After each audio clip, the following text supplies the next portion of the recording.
विश्व हिंदी सचिवालय के पाक्षिक कार्यक्रम क्षितिज में आप सभी श्रोताओं का हार्दिक स्वागत है। जैसा कि आप जानते हैं, हम हिंदी भाषा साहित्य से जुड़े अतिथियों के साथ वार्तालाप करते हैं और आप सबको नवीन जानकारियां भी देने की पूरी कोशिश करते हैं। तो आइए आज हम आपको मिलवाते हैं NIOS national institute open schooling की चेयरपर्सन श्रीमती प्रोफेसर सरोज शर्मा जी से। मैम, आपका बहुत बहुत स्वागत है स्टूडियो में। भारत सरकार की शिक्षा मंत्रालय से ये सब जुड़ा हुआ है। इस कार्यक्रम में कृपया हमारे श्रोताओं को आपसे बहुत सारी जानकारियां चाहिए, जिसमें सबसे पहले तो हम चाहेंगे कि आप अपने इस संस्थान का या इस ओपन इंस्टीट्यूट का एक परिचय हमारे श्रोताओं को दें।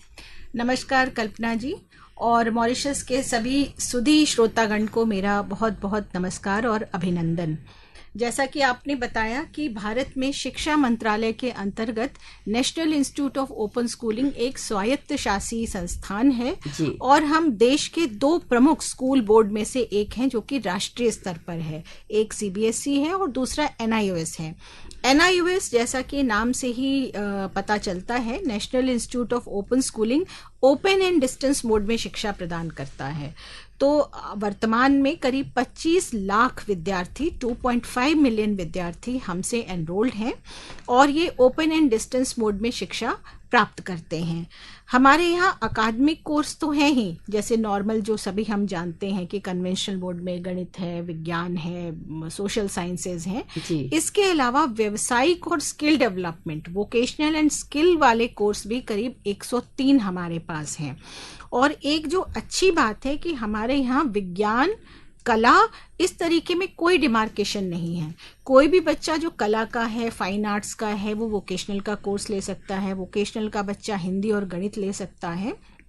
साल में 2 बार जो बोर्ड है हमारा वो परीक्षा लेता है, सर्टिफिकेशन करता है और उसके साथ साथ जैसा मैंने बताया कि बड़ा ही फ्लेक्सिबल अप्रोच है हमारे ओपन या डिस्टेंस मोड। 25 लाख बच्चे, हर बच्चे का अपना डैशबोर्ड है। इसमें जो विषय उसने लिए हैं उसका कोर्स करिकुलम उसके पास है, उसका क्यूमुलेटिव प्रोग्रेस रिपोर्ट है। तो इस तरीके से हर बच्चा हमसे जुड़ा हुआ है। हम हर बच्चे की किताबें उसके घर भेजते हैं और इस तरीके से ये अपना काम national institute of open schooling 10वीं और 12वीं, जिसे सीनियर और सीनियर सेकेंडरी कहते हैं, उसकी पढ़ाई करवाता है। न केवल शिक्षा मंत्रालय का या बच्चों के स्कूल बोर्ड का हम काम करते हैं, एडल्ट एजुकेशन एक हमारा बहुत बड़ा मैंडेट है।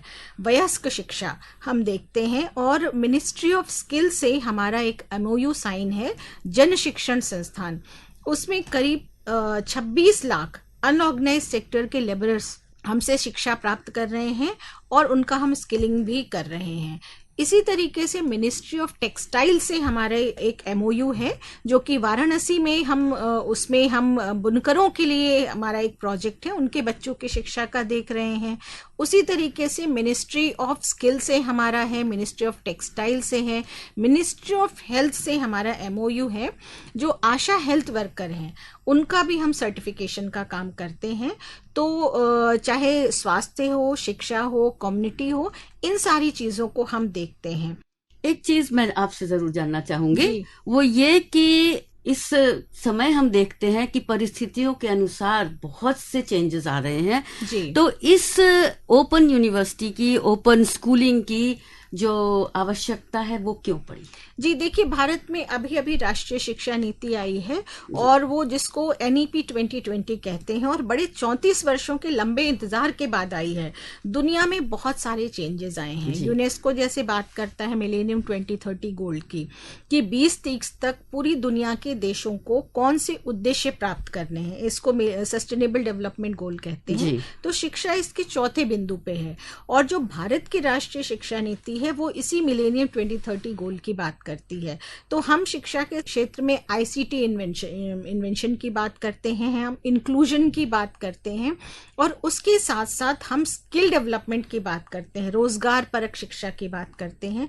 एक जो महत्वपूर्ण हम चाह रहे हैं कि भारत के बच्चे आधुनिकता की दौड़ में बिल्कुल रहे। मेटलिस्टिक अप्रोच तो ये सब आ गया है, प्रैग्मेटिक अप्रोच, और हम वो प्लेसमेंट और रोजगार और अच्छी सैलरी की बात जरूर करें, मगर अपनी परंपराओं से भी जुड़े रहें। तो भारतीय ज्ञान परंपरा के कोर्स और उसके साथ साथ राष्ट्रीय शिक्षा नीति जिन भाषाओं की बात करती है, संस्कृत, पाली, प्राकृत, हिंदी और मातृभाषा में शिक्षण, तो हिंदी से भी ना कटे, वो अपनी मातृभाषा से ना कटे। भारत की अन्य भाषाएं, तमिल, तेलुगु, बंगला, कन्नड़, उनको भी, क्योंकि भारत एक ऐसा देश है जहाँ बहुत सारी भाषाएं बोली जाती हैं। तो जो नवाचार हो रहे हैं, हमने अभी अभी ICT इंटरवेंशन किया है और वर्चुअल स्कूल लॉन्च किया है। ये दुनिया की सबसे बड़ी वर्चुअल स्कूल है जिसमें एक साथ आप लाखों विद्यार्थियों से जुड़ सकते हैं, IT के माध्यम से उनका असेसमेंट कर सकते हैं, उनकी काउंसलिंग कर सकते हैं। तो ये हमारा एक नवाचार, जिसको आप कहेंगे वर्चुअल स्कूलिंग है।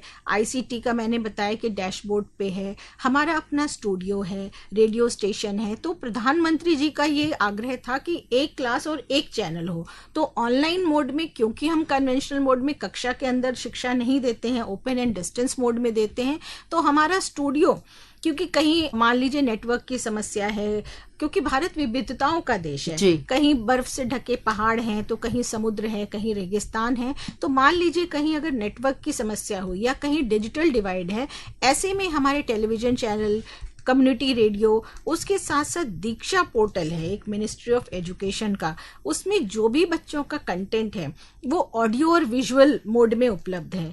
एक मैसिव ऑनलाइन ओपन कोर्सेज का मूक्स का एक प्लेटफॉर्म है, वहां पे हम, क्योंकि कड़ी है हायर एजुकेशन और स्कूल एजुकेशन के बीच की, तो मूक्स के कोर्सेज भी हमारे डिजाइन हैं। जो आपने समय की बात की कि जो क्षेत्रीय आवश्यकता और समय की मांग पे, तो नए नए कोर्सेज जैसे फैशन टेक्नोलॉजी है, आर्टिफिशियल इंटेलिजेंस है, पाइथन है, कंप्यूटर से रिलेटेड कोर्स हैं, इन सब पे हमने मॉड्यूल बनाए हैं, हमने वीडियो रिकॉर्डिंग की है, छोटे छोटे कोर्स करे हैं, मैसिव ऑनलाइन ओपन कोर्स जिसमें तुरंत। तो ये एक नवाचार जो है इंफॉर्मेशन एंड टेक्नोलॉजी के क्षेत्र में, उस पे हमारा बहुत काम है। वर्चुअल स्कूल की तो मैंने आपको बात की, आर्टिफिशियल इंटेलिजेंस, तो ये सब जो वर्तमान समय के अनुसार हम कोर्स तैयार कर रहे हैं और अपने विद्यार्थियों को दे रहे हैं।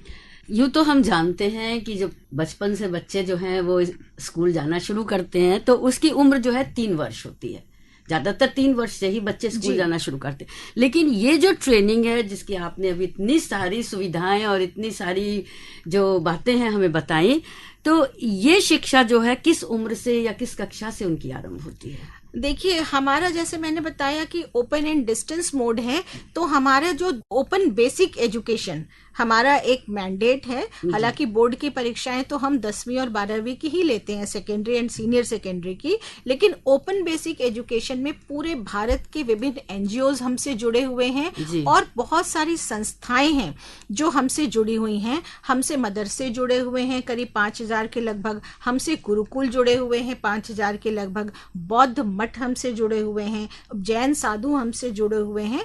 तो ये जो भारतीय परंपरा है, जो आधुनिक और पुरातन का समावेश है, स्पिरिचुअल एजुकेशन है, इंडियन नॉलेज सिस्टम है, तो ये सारी चीजें भी हमारे शिक्षा का भाग है। और जिस उम्र की आपने बात की, ओपन बेसिक एजुकेशन में हमारा कोई उम्र ही नहीं है, किसी भी उम्र में बच्चा, या क्योंकि वयस्क शिक्षा हमारा मैंडेट है और राइट टू एजुकेशन भारत सरकार का एक इंटीग्रल पार्ट है, तो वहां पे उम्र की कोई सीमा नहीं है। ओपन एंड डिस्टेंस मोड में किसी भी उम्र में कोई भी हमारे यहाँ एडमिशन ले सकता है। 24 आवर्स एडमिशन पोर्टल हमारा चालू है।